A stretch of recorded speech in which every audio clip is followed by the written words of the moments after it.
Hello, everyone. My name is Rashawn Collins, and welcome to the Cognitive Research Awareness Collective. Today, we'll be getting insight from the amazing LaNell Silverstein about navigating a loved one's dementia diagnosis and some challenges faced by families in care facilities. Before we delve into this crucial discussion, I wanted to share why I'm here. My passion for neuroscience and the impact of cognitive degenerative diseases was sparked by my great grandmother's battle with dementia and led to the creation of this podcast. Before we get into our conversation, I wanted to give you all a quick scientific pre-explanation. Dementia is an umbrella term for various progressive disorders affecting memory, cognitive function, and daily life. Alzheimer's, which is most common, disrupts the neurons and decreases chemical messages to the brain. Vascular dementia is caused by brain damage or restricted blood flow to the brain and is often faced along with Alzheimer's. Lewy body disease is caused by a buildup of proteins that form masses in the brain. This buildup can interfere with dopamine production, a neurotransmitter that controls movement. This is why this disease is often associated with Parkinson's disease. In today's episode, we'll explore LaNell's journey caring for her mother through dementia, some challenges faced in nursing homes, and concerns surrounding elderly patient care. Let's hear from the amazing LaNell Silverstein. Hello, everyone. I'm here with Mrs. LaNell Silverstein, and we are here to discuss some of the experiences that family members and those that are suffering with dementia may face. Would you like to introduce yourself or anything else? Sure. My name's LaNell Silverstein. I currently reside right outside of Dallas, Texas, and I actually have a business that's called Mind Equity International. So that's me. Perfect. So, first of all, I know that this may be a hard topic, but would you like to discuss some cherished memories that you may have of your mother before she was diagnosed? Sure. My mom was somebody who was daring. Like when I was younger, she used to go rattlesnake hunting, Oh, and wow. just she would do things. She just didn't seem to have a lot of fear. She was like, oh, let me do this, let me do that. And she was very supportive of other people. She People who worked for her and maybe they didn't have a nice outfit. My mom did not have a lot of money or anything like that, but she would go and buy them a nice outfit and give it to them so that they would have something to wear. And so she would be a very giving person.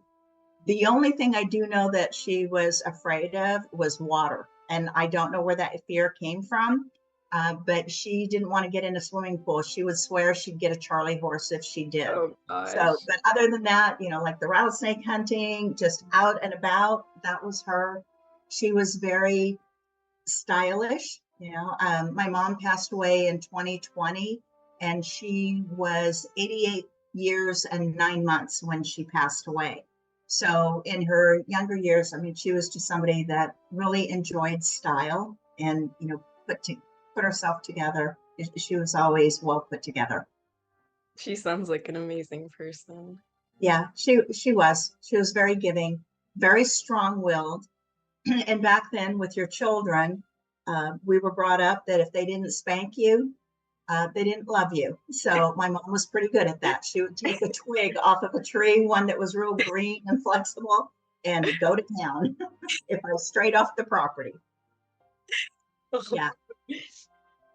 So, what were some of the first signs that you noticed whenever she started losing her memory or There were times where I remember one time where she was referencing television, something that she had seen on television, and then she said that they called her by name and were asking her a question. And didn't I think that that was unusual? Mhm. And and and it was like, what are you talking about? But she would have little things like that. She definitely repeated a lot of the stories that from her past. um, there were just moments that didn't register, but where it really hit She had broken one hip when she was about 75 or so, and they fixed that and she was fine.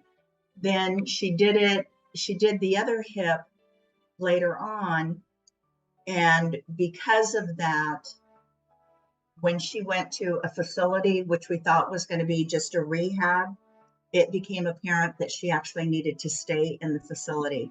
And so she was in a facility, kind of a nursing type home Mhm. for 7 years before she passed. And again, there were just signs of little things that she would repeat. And it, like one day she was talking about a runway, a runway, and yet it was just the street that was in front of the facility. And so she would say things that didn't 100% make sense.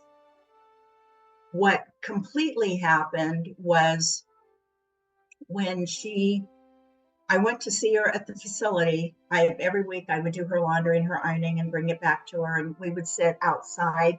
And she really liked the coffee latte. I'd bring her that and a breakfast sandwich from Starbucks, and we would sit out there and look at magazines, looking at all the styles. And she would say, "Oh, I used to have something like this," and that was true. I remembered seeing it. Then the next week I went in to see her, and she didn't really talk. She was just kind of staring at me and seemed to be struggling. And I actually wondered if she had had a stroke at that point. And so I talked to one of the nurses there, and I said, "My mom's not talking." Where before she would be laughing and chatty, I go, "She's not really talking." And the nurse said, "I know, I noticed that too." So they called me and said that they had done a blood test and discovered that she had a UTI. And they gave her an antibiotic for that. And then when I went back the following weekend, because I would always go on the weekend, she wasn't her old self, but she was able to talk to me again. And so apparently, if you get a UTI when you're older, it's a pretty Mhm. serious thing and it can affect your brain. So that's where it really started showing up.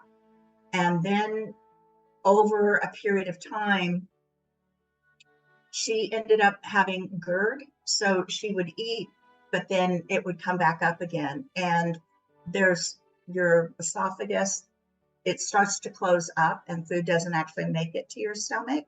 And then it comes back up again. So she started, excuse me, suffering from that. And then her words were less and less. But like if I told her that I loved her, she would get a big smile on her face. So I knew that she understood what I was saying, but somehow she lost the ability to communicate back with me.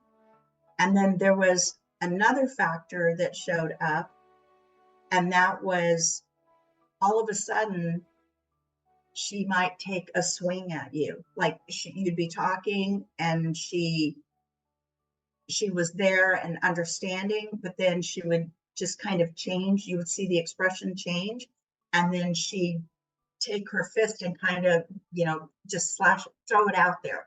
And it, it was almost like anger would take over for just a moment, and that wasn't her.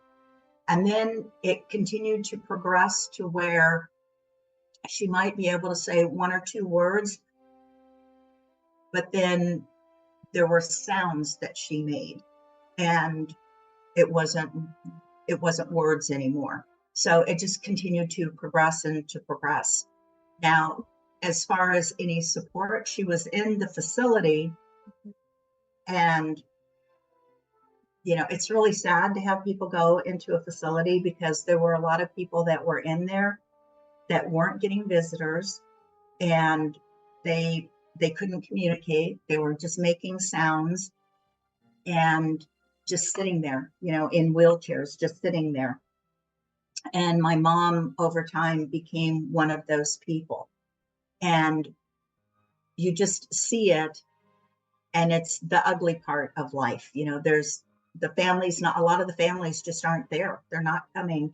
These people are put away, like, okay, let it be somebody else's problem. And it was just sad. And then my mom actually passed away during COVID when COVID first hit. And there were choices that I had to make. Like the doctor would call me and say, okay, this is how much she weighs. Here's what's going on. She's not going to be around much longer. And I would ask the doctor, what would you do if this was your mother? What would you do? And he would say, I would do this. Like we did some hydration for her. And he said, but I would only allow him to stick her twice. Any more than that, no.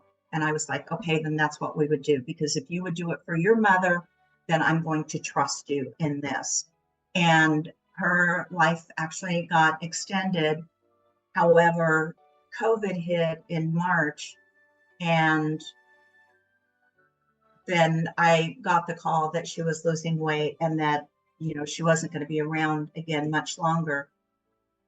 And I couldn't go see her at that point because they were all on lockdown.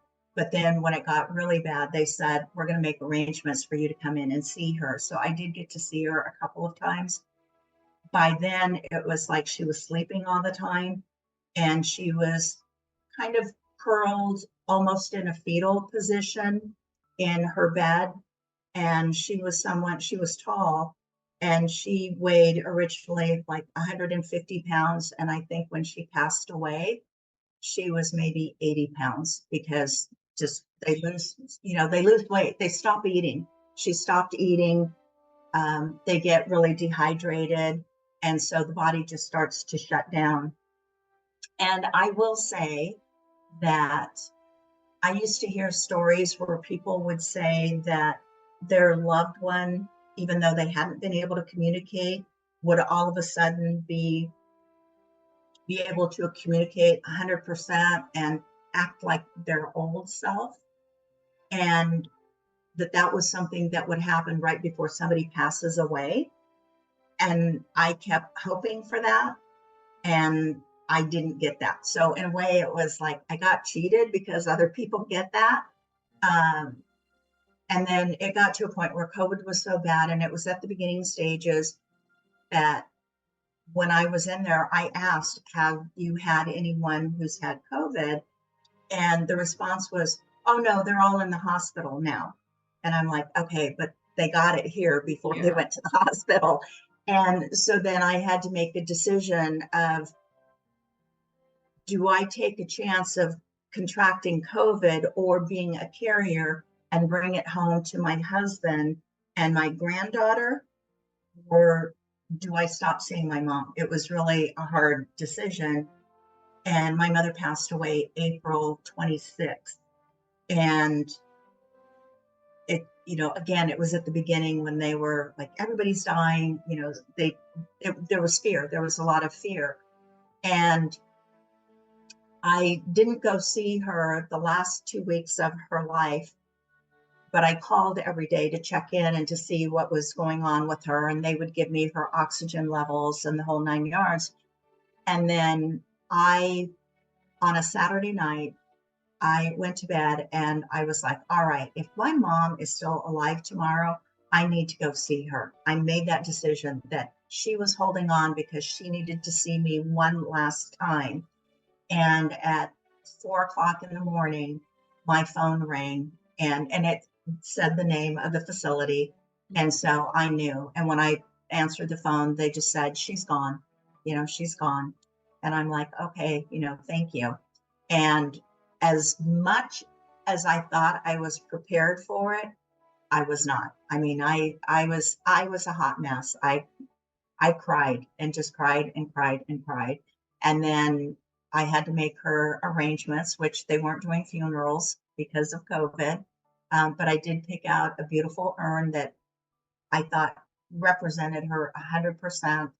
And she always wanted to be cremated. That was always understood from the time that I was in 7th grade. She wanted to be cremated. Oh, So I had that done, and technically, she's in my mother and I had a thing about shopping, clothes style. That was our common language. And I have a very nice closet, and I have a chest in my closet, and my mother's urn sits there because Hmm. I, I never, there was, where do I put her? It's not like we had a family plot anywhere. And so she's in my closet, That's so sweet. which just sounds weird, but my closet is extremely organized, it's color coordinated, and it's a walk-in one. I've got a chest in there, and she's in a beautiful urn in there. So she's still with me. And just a side note, my father, which they were divorced when I was just a little kid, but he's 91 and he's always talking about this is it. And I asked him, I said, do you want me to take your ashes back to, where you were born, your family, what would you like me to do? And he goes, I want to be in the closet with your mother. So, and I Oh. don't know if she would be happy with me or not happy with me on that, but I'm like, okay, So anyway, but yeah, it's just you see somebody who is just totally vibrant, and then they start to slip away, and yet I I knew that she knew what I was saying to her by the expressions that she had. And the last time that I did see her, even though I didn't get her to completely open her eyes, she did open one just a little bit and made sounds, not no words, but just made a little bit of sound. And so I knew she knew I was with her, on that day. And I'm not 100% sure what happens in the afterlife, but when my grandmother had passed away, my kids were younger, and I booked a flight to go to the funeral, and my mother had said, "Don't come. I want you to stay there with the kids. I want you to take care of them. Your grandmother's gone. It's not like you can do anything anyway." And because I was in California and my grandmother was in Texas. So that was one of the things that I had in my mind of, do I go and see her or not go and see her? Was that if my mom was there and I said, Mom, there's this thing called COVID. They're saying it's very dangerous and that a lot of people are dying and that you can contract it and spread it and all of that without knowing it. I just knew that she would tell me, don't you dare come here, the same way she did about my grandmother. So that's the one thing that gives me a little bit of peace, that I made the right decision based on who she was as a person and always thinking of other people. So that was my mom. I mean, she was a force to be reckoned with, somebody who really cared.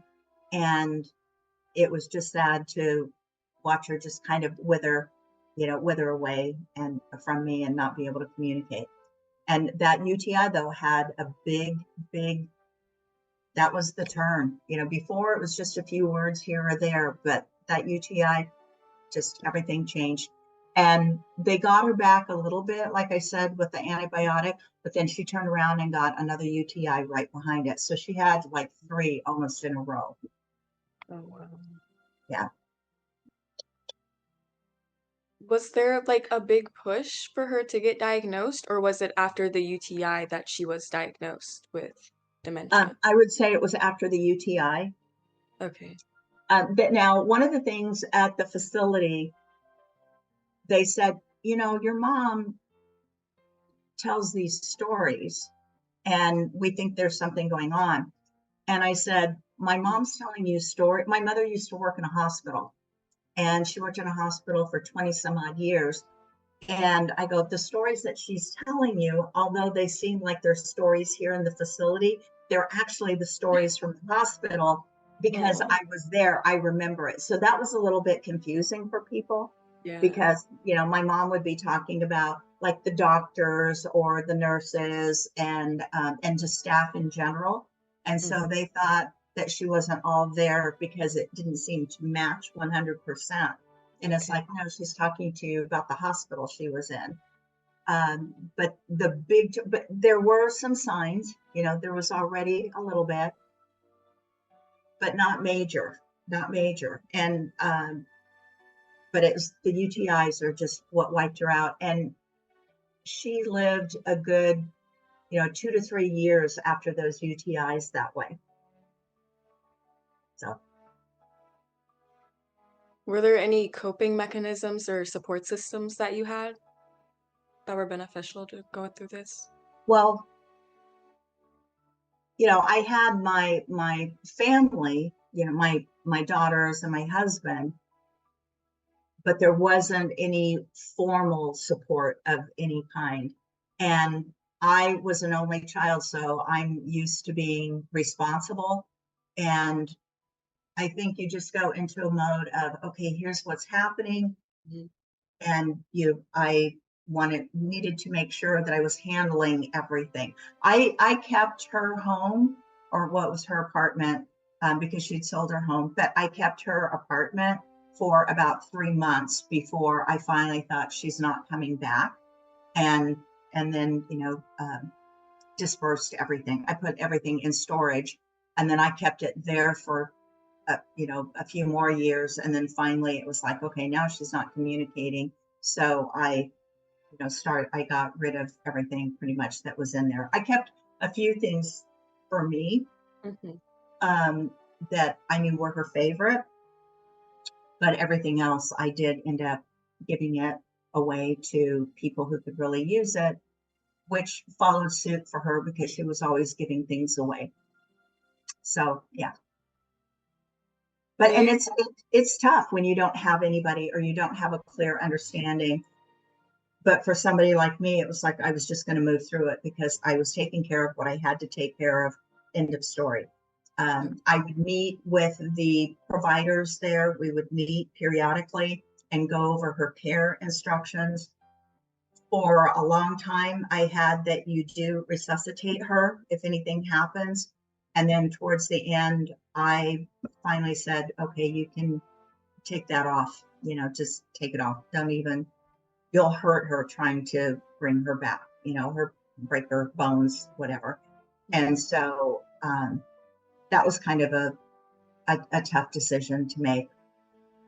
And, as far as the cremation, because she had that plan so many years back, I had a lot of time to get used to that's what she wanted and to know that I was doing what she wanted. Yeah. Yeah. So you feel like even given the opportunity, you wouldn't have used a support system like a community group or like an online forum or something? Um, that's just not me. I, Mhm. I, I think overall that's not me. Yet I think that there are certain personalities that really would need that. Mhm. Okay. But because my whole life I've been like an only, there wasn't anyone else. I'm the one that's made decisions. And for my mother, I started making decisions for her a good um, 13 years, 13 years, 15 years. I was making all of her decisions for her financially. Actually, I did a lot of the support myself. I bought her a house at one point, Mhm. and I, I just made sure she was taken care of. She was a good mom. She always stood by me, and she worked, she took care of me. She wasn't running around or anything, even though they were divorced from the time I was 3. She never remarried until after I had already been married for, I don't know, 5 or 10 years.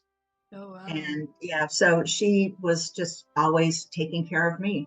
Mm. And so for her, it's like, this is, it was like my duty. And I will say, because of my work schedule and everything that I was responsible for, there were times where it's like, this is a lot, but I made the choice that I wanted to do her laundry, her ironing, and, I decorated her room and the whole 9 yards. But there was one day where I walked into, it was a big room where the people in the facility would have their meals and their church and everything. And so I walked in, and my mom looked up and saw me, and she threw her hands up in the air and got really excited and Oh, just couldn't get that wheelchair moving fast enough. She just she looked forward to seeing me. And the nurses and the staff there would say, your mom said today's Sunday, she knew you were coming, and she'd be all excited. And then, but that one particular day when I looked at her, it hit me that there isn't another person alive that got that excited when I walked into a room. And so what felt at times a little overwhelming, and I don't want to use the word burden, but you just go, oh, I have so much to do. And then I have this too. It's like all of that went away and it changed to, you know what? It's a privilege for me to do that ironing. It's a privilege for me to do, her laundry and stuff, and to bring her treats and take that time because of how excited she was when she saw me. It was like, it just really registered. It hit. Yeah. That's so beautiful. Yeah. Yeah. So, and I will say this for me, in some around Thanksgiving or right before Thanksgiving through Christmas Day, I now will get a little weepy, just a little sensitive. And the only thing I can attribute it to is that my mom's gone, because I never had that before. So that there is an effect there. I don't know how many years it's going to last.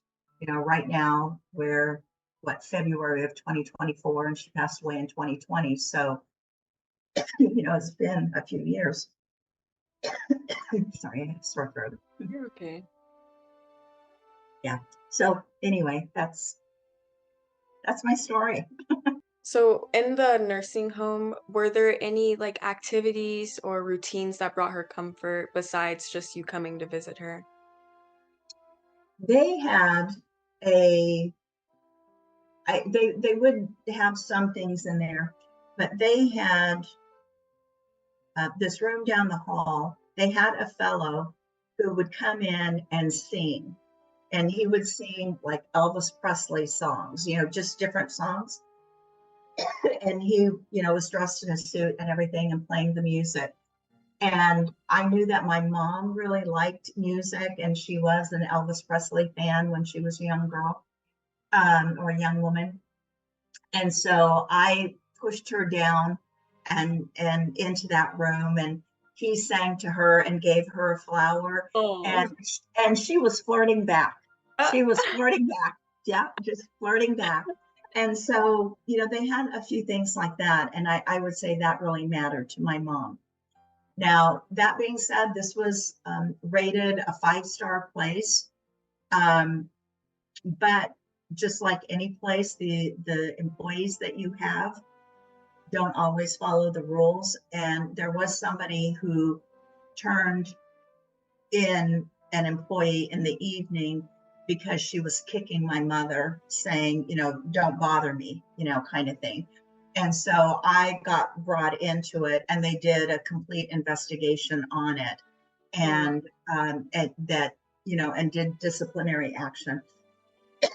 But that's there was another daughter, of someone that was in there, who saw this gal do it to my mom, and just she didn't want to be bothered. She was on her cell phone.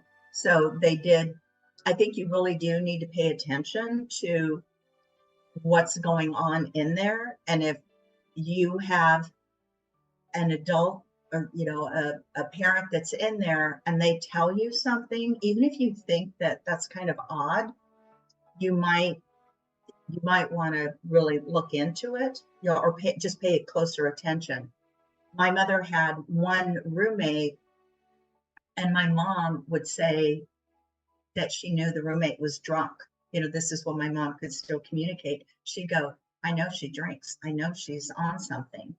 And one day I walked up to the nurse's station, and I said, my mom said something about drinking, and they thought that I was referencing the other woman, the roommate.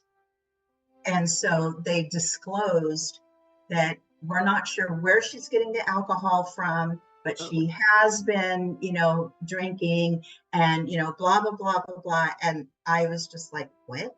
And all of a sudden, another nurse comes and went, No, that's the daughter of the other lady, not the daughter of, and I wasn't trying to get information. They just started disclosing stuff. So my mom was telling the truth, but it would have been so easy. And especially when they can't disclose, it would have been so easy for me to just dismiss it and go, well, she's just starting to lose it. But no, you really want to pay attention. Yeah. Yeah.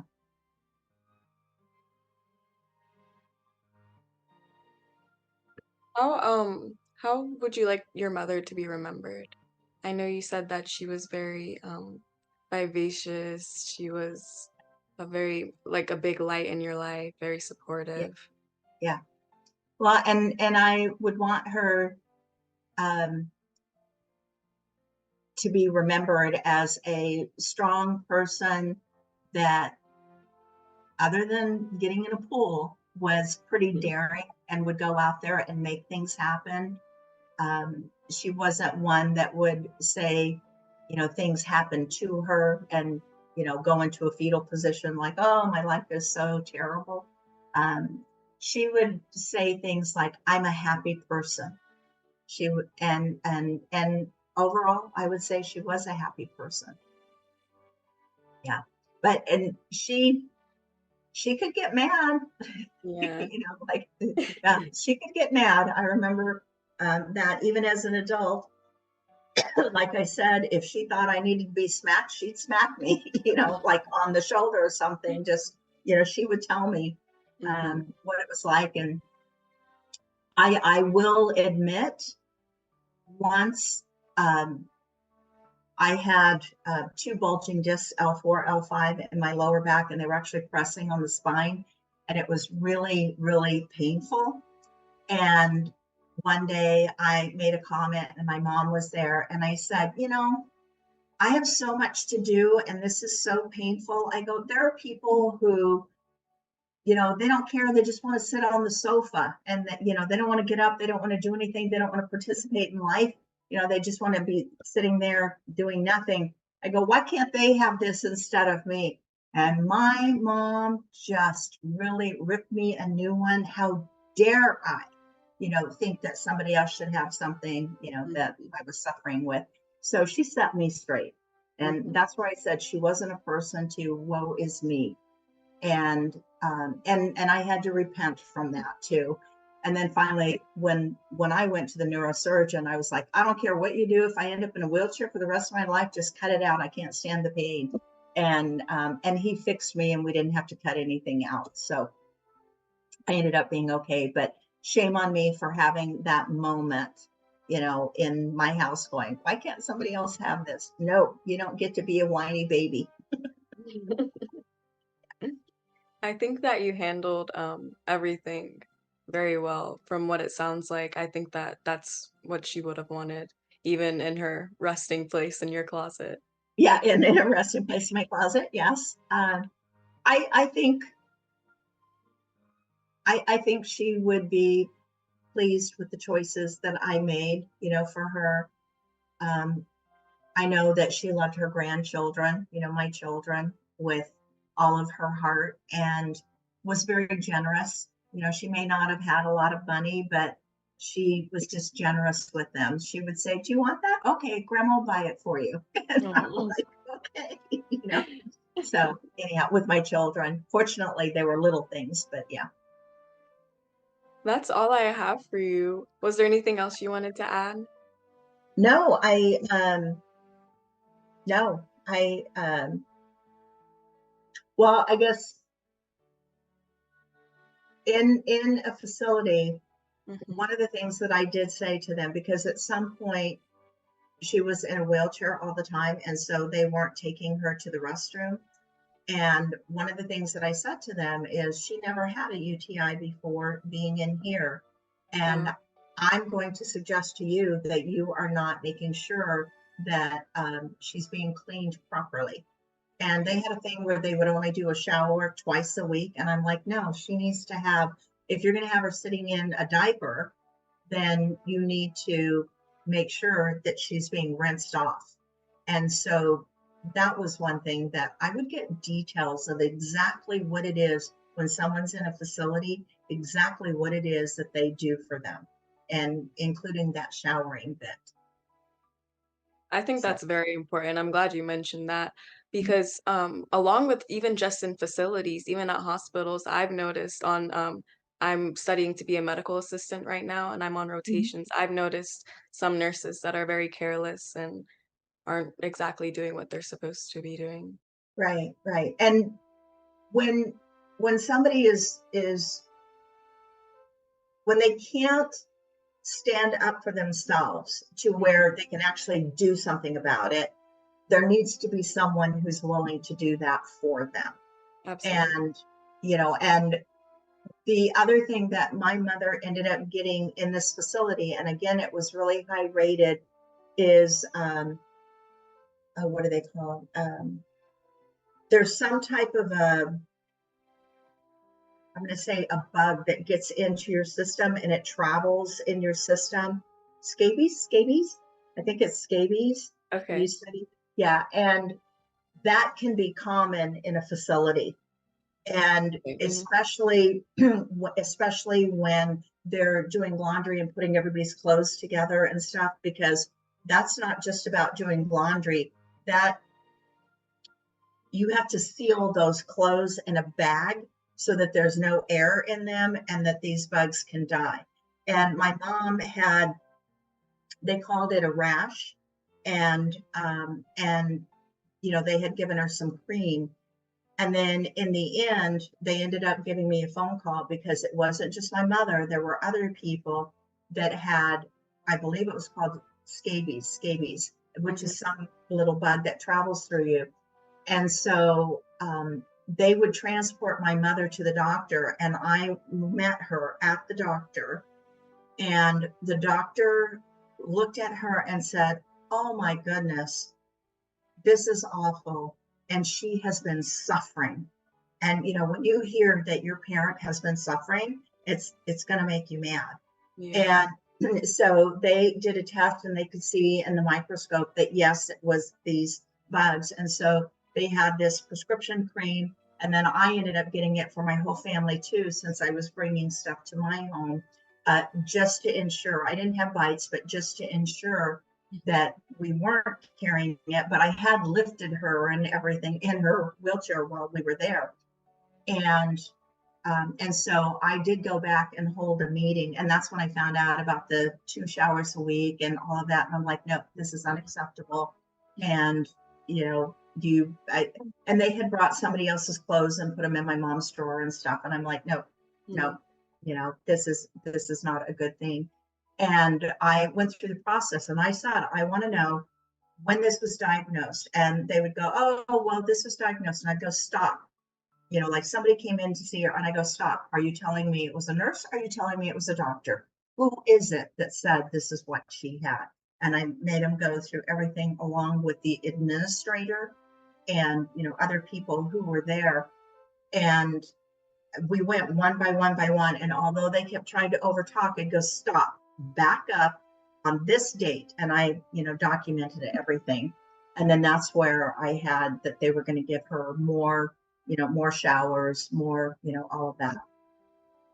So you really have to Yeah. intervene. Yeah. Be a And good again, yeah. that was a really highly rated facility. So what about the ones that aren't rated that high? Yeah. Yeah, I appreciate you so much again for speaking with me. absolutely. Yeah. I hope this helps. Thank you, of course.